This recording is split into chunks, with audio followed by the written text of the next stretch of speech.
Okay, today's topic is pronouns. So let's start with pronouns. Pronouns are words which are used in place of or in the position of nouns. For example, Paul doesn't seem to like his new class. Rose wrote a note to her friend. The city looks more beautiful than it appeared in the picture.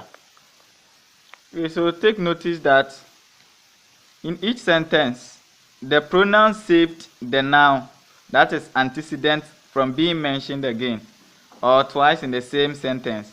That's one of the functions of what? A pronoun. So let's define what is antecedent. Antecedent is the noun that the pronoun is represented or replaced with. So again, note that in sentence 1, the antecedent or the noun, so the noun here is Paul. And Paul can be replaced with what? He. That's why we said Paul can be replaced with what? He. And then he is what? A pronoun. So in sentence 2, Rose can be replaced with what? She. So she becomes what? The pronoun. Okay. In fact, the word pronoun means for a noun. So various examples of pronouns are he, I, you, we, they, her, she, myself, himself, anyone, it, them, us, his, ours, our, and etc. So these are some of the examples of pronouns. So we are going to learn about types of pronouns. So basically we have 8 types of pronouns, and we have one is personal pronouns, possessive pronouns, demonstrative pronouns, reflexive or intensive pronouns, interrogative pronouns, relative pronouns, indefinite pronouns, reciprocal pronouns. Okay, so these are the pronouns that we have. So we are coming to define them one by one and give examples under them. So the one that we will start is personal pronouns. So personal pronouns are basically pronouns used to replace names of only persons and animals. That is why I have underlined only, because personal pronouns are used to replace. They are used to replace only persons and animals. So apart from animals and persons, personal pronouns can never be used to replace anything. So pronouns change their forms depending on their place that they occupy. For example, their function in the sentence. So let's look at example 1 and 2. You said that John loves Mary. That's one. And Mary loves John. So look at subject. That's the doer. Subject is the one who is performing the action. Verb is the action. And then object is the one who is receiving the action. So John loves Mary. So if you take this one into personal pronoun, you say he loves her, because John can be replaced by he. And then the Mary can be replaced by her. So we say he loves her. So let's look at the position of the noun. So John is starting as what? Subject. So you start with what? He. And then Mary ending as what? As a receiver of something. So her. Example 2. Mary loves John. You see that when you are using pronouns to replace Mary and John, because here Mary is starting, you say she loves him. She loves him. So Mary is starting, so you use she, because Mary is the subject, doer, and then him is the receiver, that's the object. So we say Mary loves him. So the position of the pronoun may change depending on where they are found. If you are starting your position like Mary, Mary in the first sentence was used as what? A receiver, an object. But Mary in the first sentence was used as what? A subject. So the position or the function was what? The position is what? Is changed. So number one, Mary, you use what? Her. And then the example 2, you use what? She. So the next pronoun we will talk about is reflexive or reflective pronouns. So reflective or reflexive pronouns show that people or things perform actions to, for, or on behalf of themselves. So to form a reflexive pronoun, add self or self to the personal pronoun in singular or plural cases respectively. So in other words, reflexive pronouns are pronouns that reflect or refer the action back to the noun or subject or person we talk about. So to form a reflexive pronoun, add self, self, self, or selves, selves, to the personal pronoun in singular or plural cases respectively. So note that reflexive pronouns end in self, self, in singular, and selves in plural. So number 2, note also that selves as in selves is used for plural persons. Example, ourselves, not ourselves. Plural, ourselves, not ourselves. And so always add the self, that's self, or selves, selves, to the personal pronoun. For example, him, to form one word, not to separate words. So let me show you the examples. So this is the example, himself. So we do not separate himself. So if you look at it well, see that those that in the brackets, they have been separated. That's wrong how we write himself. So we always combine them.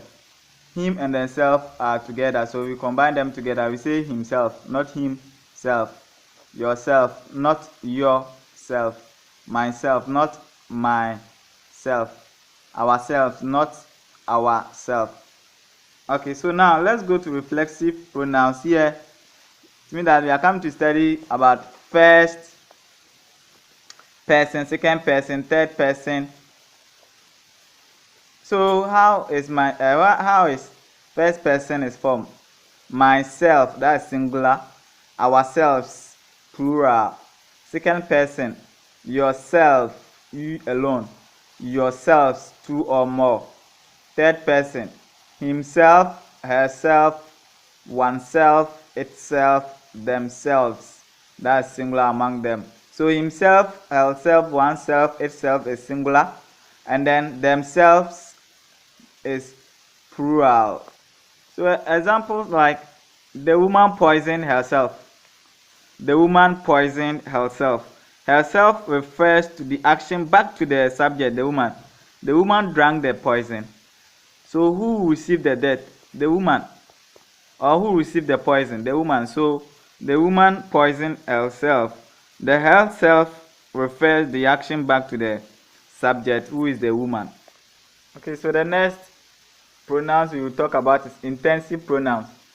And intensive pronouns are the same word as reflective pronouns, but the intensive pronouns are used to create emphasis or to draw special attention to the noun or pronoun already mentioned in the sentences.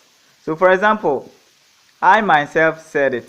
So myself is used to emphasize the I, or used to draw attention to the one who really said the thing. Ken himself did it. Ken himself did it. The same emphasis. Did the president visit you? Did the president himself visit you? So we are using himself here to what? To show emphasis or to draw attention. Who really visited you? So our next Pronouns is demonstrative pronoun. So demonstrative pronouns specify the person or group that is being referred to. So examples of the demonstrative pronouns are this, that, these, and those. So note, use this or that to match singular nouns. So use this or that, the first to use it to match what? Singular noun, and then the last two, these and those. These and those are used to what? To match plural nouns. For example, this boy speaks French. This boy speaks French. So that man stole the money. That man stole the money. This boy is singular noun, and that man too is singular noun. So these boys speak French. These boys speak French. Those men stole the money. Those men. So those men, the men here plural noun, boys here plural noun. So we use this and that for singular, and these and those for plural. So the next pronoun we will discuss is interrogative pronoun. So interrogative pronouns are usually used for questions or to introduce questions. Examples: who, whose, whom, and then what, which. So whose, who, and who are used for persons. Who, whose, whom are used for persons. What are used for creatures, and then which are used for creatures and things. So let's look at examples. Who is the teacher here? Who is the teacher here? So who, the teacher is what? Is for a person. Whose is the pen? Whose is the pen? Whom did he ask for? Whom did he ask for? So what is your name? What is your name? Is what? Creature. Which town do you come from? Is what? It's a thing. Which of you is Benjamin? Which of you is what? Benjamin. Creature. Creature. Why? Okay, so I am reiterating. Who, whose, whom. Who, whose, whom is used for persons, and what is used for things and creatures. Things and creatures. For persons, creatures, and things, we use what? Which. So which can be used for both of them, persons, creature, or things. So let's go to another pronouns. So the next one is relative pronouns. So relative pronouns are pronouns which join two parts of a sentence with the pronoun referring to a noun in the first sentence. In other words, relative pronouns introduce adjective clauses which modify nouns and pronouns. So the relative pronouns are who, when, whose, which, and that. So we call the who, when, whose, which the WH. So relative pronouns are the WH, and then the one that is odd is the that. So let's look at where do we use whom, who, whose, and that. So who, whom, and whose are used to modify or refer to persons. The whose, whose, who, or whom, WHOM, are used to modify or refer to person. For example, this is the boy who plays tennis for the school. This is the boy who plays tennis for the school. And another example is, those are the boys who play tennis for the school. So note that the same word who describes both singular and plural nouns.